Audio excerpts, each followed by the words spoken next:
Nora Speaks is a weekly podcast that tugs at the soul and consciousness of the Black community. With show topics such as youth empowerment, education, women's impact, and civic engagement, Nora Speaks challenges the listener to not only join the movement, but be the movement. On the show, you'll learn from insightful guests who have demonstrated capacity in these fields and more, and I'm your host, Nora Muhammad. Welcome to the show.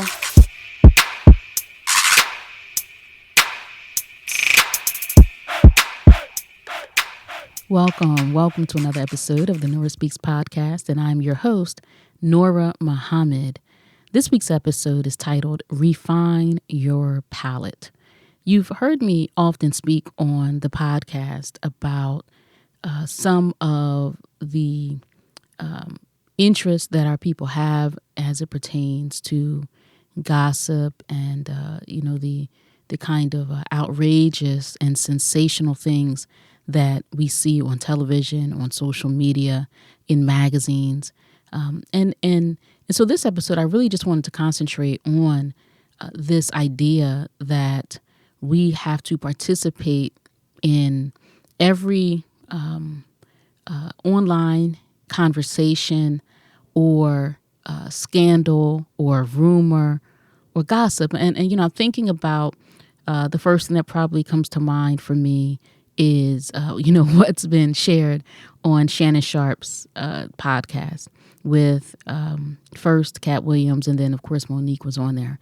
Now, generally, it's very, very entertaining and informing to watch people who have been in business or entertainment or sports share their life's journey, right? That's why we like biographies and autobiographies and documentaries, because a person's journey and what they've experienced and the lessons that they learn and share can be really, really informative.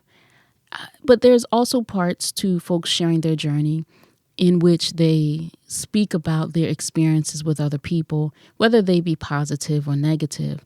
And so I really find no real reasons to condemn what's been said on Shannon Sharp's show or other interviews where Katt Williams or Monique have shared their experience in the entertainment industry, in comedy, with producers and writers and directors. It's not so much about them and what they've shared. This podcast and this conversation is about us and how we respond to it. And so I say that this week's episode is titled Refine Your Palate because I really want to encourage us as a people, as women, as mothers, as aunts, as individuals who are influential over other people, that we really have to have or should have a refined palate. And so let me explain to you what I mean by that. I'm talking about our interest and our appetite, right? The things that we are partial to, personally partial to, the things that we favor, our predilections. So, and I understand how gossip can be very, very entertaining, and folks, when they're gossiping, they get that rush of endorphins and that can be exciting. However, what I'm suggesting is that we shouldn't have inclinations towards that which is not beneficial or positive or uplifting, and that can in fact be destructive and problematic and destroy trust in relationships. Because, the saying is, well, if you'll gossip to me, you'll gossip about me, right? And so the interests that we have, the tendencies that we have, the things that we find appetizing, we have to question why those things are appetizing. Any mother who has raised children, when you're feeding your children solid foods for the first time, you're encouraged to give that child vegetables before you give that child fruits, because fruits are sweet.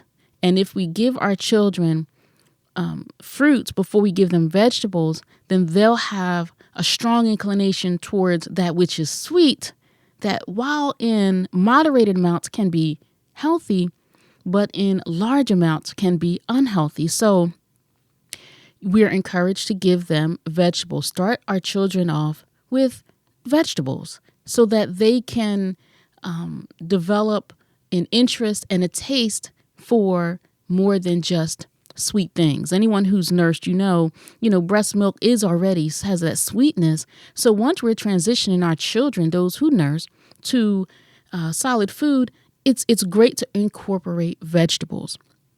Not that we shouldn't offer fruits or have them, but they should not be the majority of the food, because our children, our babies, they need to accept different kinds of foods than just those that are sweet, especially vegetables, which are good for them. And so using kind of this analogy and saying that, children develop that interest in sweets, right? You sit a child down and you have vegetables on that plate, right? And perhaps you may have broccoli or Brussels sprouts and sweet potatoes. They're going to kill the sweet potatoes first, most likely.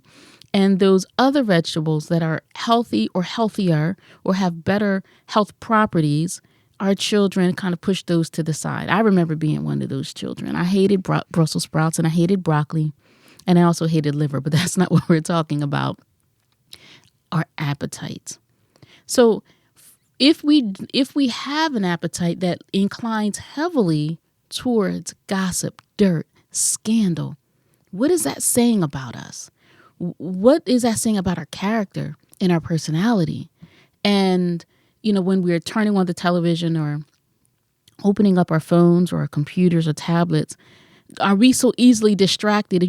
Maybe you're going to do research on something, and before you can get to your search browser, we are already inundated with stories about Tom Cruise, stories about Diddy, stories about 50 Cent, stories about Katt Williams or whomever is the person of the day that we're hearing about. And so we'll find ourselves clicking into a link about Killer Mike or about Ice Cube or Snoop. We'll find ourselves clicking into a link because the headline was so catchy, and we expect from the headline we're going to get something juicy, and then we go to that website and then, we read that article, but then there's a headline about another article that we can click that link and then we can learn about, who's sleeping with who or who's having whose baby or, Cardi B fighting and arguing with Nicki Minaj, or Nicki Minaj and her diss track to Megan Thee Stallion. And we will fall down this rabbit hole. And before we know it, our total productivity has been ruined. And this is just with strangers, people that we don't know, but we also do this with people that we do know or people who are closer in proximity to us. Maybe they're in the school with us. Maybe they're in the church with us. Maybe they're at the workplace with us. Maybe they're in the social organization with us. Or maybe they're in a community, it's a neighbor. But we love the gossip, the scandal. The bad news is good news, and we want to hear it. We want to eat it up. We have to question, why is this so attractive to us? And I say, refine your palate. I remember being young and being taught, you are what you eat. Now, physically, of course, that which we consume physically, it can deplete our body and our health, or it can contribute to good health. And the same happens morally, spiritually, emotionally. We are what we eat or what we are consuming. And we should incline heavier towards that which is edifying, educational, somehow teaching us something about ourselves, teaching us something about a skill, helping us make good decisions, solving problems, not creating problems. We must refine our palates. There's a scripture that, I'm sure you've heard in the Bible that teaches us that as a man thinketh in his heart, so is he, right? So as we thinketh in our heart, we are. And what we are eating, what we are consuming, not only does it have an effect on us, but it shows us a bit about our character. And I like the word refine the palate, because I'm sure, we don't just like those things that are salacious and scandalous and murky. We like some of those good things too. But what I encourage us to do is to do as best we can to purify, right? To remove the contaminants, to filter, to detox. I know some folks who do their social media cleanse, and they put their they uninstall those social media apps off of their phone because they want to detox, because these things do have impacts on us. And so we have to filter, right? We have to filter that which is entering into our minds. I know that in some churches, there are security guards because churches have been robbed during service. People are there giving offerings, giving tithes. And so churches now, some have security guards. I know that there are some religious venues where there's an actual brief search procedure. You go into a concert, right? Now they have metal detectors, they have searches, because they don't want anything inside that's going to disrupt the activity that is planned for the day, right? So anything that's going to be disruptive, that's going to be a distraction, that's going to cause harm to self or others, leave that outside. But you come in and you come get, the goodness that's there waiting for you on the inside. So we must refine that which we are taking in. There's no way would we want to eat food off of a dirty plate, right? We would not do that, right? If your waiter came to you and let you know that your steak and baked potatoes fell on the floor, but he picked it up pretty quickly and put it back on your plate, there's no way that we would eat that, because we say, look, I'm not eating anybody's trash. I'm not eating anything that's soiled. We're not putting that in our bodies, but we put this kind of corrupt, polluting, denigrating contamination in our minds. And we have to understand that what we take in has an impact on us. And one of the best examples I can think about of that which we consume can have a negative impact on us. I think about what happened during COVID-19 and the quarantines, and more than just the quarantines. I mean, the quarantines was one thing where we really couldn't engage socially directly with people because we were social distancing and at times isolating. But let's remember the inundation of death numbers, the mortality rates.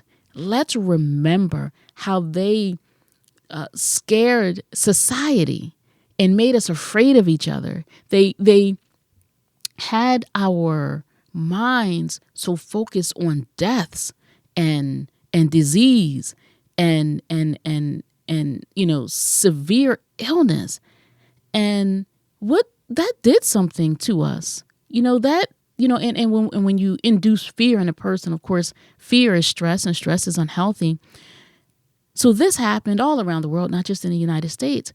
And in Great Britain, they sued the government because the government catapulted the society into fear. And, nothing happened. There were no ramifications for that in the United States. But, in Great Britain, they said that was not right, what you did to the members of society by giving so many reports and so much information on death and dying and disease. That really impacted their society. And they said it wasn't right. Now, this, the lawsuits happened over there in the UK, but this is just an example of how the messaging, right? The message that's sent out that people take in, how the messaging impacted people, increasing anxiety amongst the citizens. And they didn't like that. What is it doing for us when we are constantly consuming corrupt media? when I was a very young girl, I remember a show that came on. I think it came on at 7 o'clock on Eastern Standard Time, Entertainment Tonight. And that was a show that came on for 30 minutes. And it kind of talked about what celebrities were doing, or interviews, or their movies, or their television shows that were coming out. Well, that was in the 80s. Right now, we have TMZ. We have The Shade Room. We have E. We have Perez Hilton. We have Deadline. And so many other gossip blogs, gossip websites, gossip television shows, apps that you can download on social media. Their social media pages. And now, even if you turn on, I'm a news junkie. I like to watch the news, see what's going on. And I might put on Good Morning America. Well, look, I don't need to know who's getting a divorce. Right? I want to know the news. I want to know what's happening in the world. But before I can get that, we have to filter through the divorce, the affair, the baby, the beef, the arguments, the scandals, the salacious stuff. That's not what I'm coming here for. However, because they know that people are really interested in this kind of stuff. People are, it's not just people being nosy, but we are almost incited. We are incited and we are excited. And so, they hit you with the headline, or they hit you with the quick preview about what the show's going to be about. And it's kind of natural for us to kind of want that conclusion or the resolution. We want to know, okay, so this is the headline. Let me read the article or listen to the report so that I can kind of have closure on that, so to speak, right? But sometimes we have to make an executive, mature decision and see the headline or hear the teaser and say, nah, I'm going to bypass that because I don't need it. It's not good for me. And it's important for us to have self-control and to be able, like we would at a meal, push back from the table, right? We have to push back from the table and refine our palates, right? We have to value our minds. We have to value, our spirits, and just push back from the table. Refine our palates, right? We should be consuming things that improve us, that guide us, that teach us, and entertain us. Sure, but we don't always have to be in the gutter to be entertained. Let's do a detox. Let's filter out some of the vulgarity and this I'm talking about, which is coming through the media, right? That could be television. That could be social media. That could be conversations at work. I'll say this before I close. I remember I had a coworker, and after our staff meetings, we would go to lunch. She'd invite me for lunch, and I recall being at lunch with her, and she would just start gossiping about people. And it made me very, very, very uncomfortable. One, I don't gossip. But two, and I'm not saying that because I'm higher than thou. I just, that wasn't something that was praised or practiced in the family that raised me. It just wasn't something that was done. And in fact, it was kind of shunned, So, it just wasn't something I was interested in. But regardless, I'm at work having lunch with a colleague, and she's gossiping. And I'm just thinking, and here I am trying to make adjustments, change the conversation, shift things.